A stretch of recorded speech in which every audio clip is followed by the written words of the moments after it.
It started on an ordinary evening, the kind when the sun dips below the horizon and the world softens into shadows. I was alone in my room scrolling through my phone, the glow illuminating my face in the dim light. As the clock ticked closer to midnight, I felt an unsettling chill creep into the air. I glanced at the mirror across the room, the reflection showing me a tired teenager in a messy room, nothing out of the ordinary. But then I noticed something strange. For a split second, my reflection didn't match my movements. I blinked and shook my head, convincing myself it was just fatigue. I turned back to my phone, but the feeling lingered, an itch at the back of my mind. That night, I tossed and turned in bed, restless. Every creak of the house sounded amplified in the silence. Eventually, I drifted into a fitful sleep, only to be jolted awake by a low whisper. I sat up, heart pounding, and strained to listen. The whispering was soft and unintelligible, like a conversation happening just out of reach. I glanced at the clock. It was 3:03 a.m. I felt an overwhelming urge to check the mirror again. I tiptoed across the room, the floorboards creaking beneath my feet. As I stood in front of the mirror, I held my breath, waiting. At first, nothing happened, but then as I stared, I saw it, a shadow moving behind me, slipping into the edge of the reflection. I spun around, heart racing, but nothing was there. My skin prickled, and I turned back to the mirror. The shadow was gone, but my reflection looked different. My eyes seemed darker, deeper, as if something was lurking just beneath the surface. "Stop it," I whispered to myself. "It's just your imagination." I turned away, but I could feel it watching me, waiting. I quickly returned to bed, pulling the covers over my head, trying to drown out the whispers that echoed in my mind.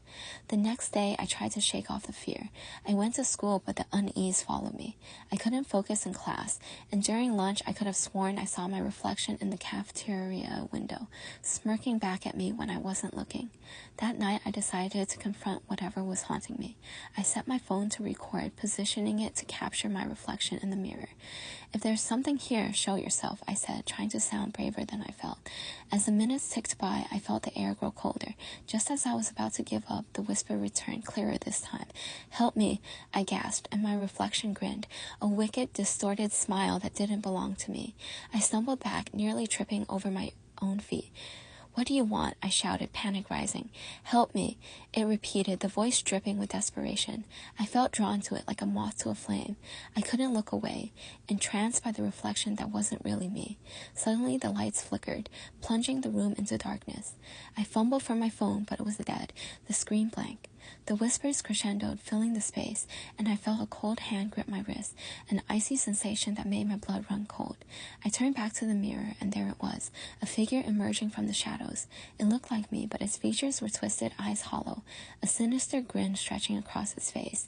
"You're mine now," it hissed, pulling me closer, and I felt myself being sucked into the glass. With every ounce of strength, I tore myself away, breaking the connection just in time. I stumbled backward, crashing into my dresser. The mirror shattered, shards scattering across the floor like broken promises. The whispers turned into screams, echoing in my mind, and I ran from the room, not daring to look back.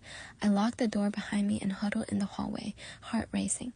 I could still hear the remnants of the voice taunting me from the other side. From that night on, I avoided mirrors, refusing to look into any reflective surface. But sometimes in the stillness of night, I still hear the whisper, a chilling reminder of what lurks just beyond the glass. And no matter how hard I try, I can't shake the feeling that it's still watching, waiting for the moment I let my guard down again.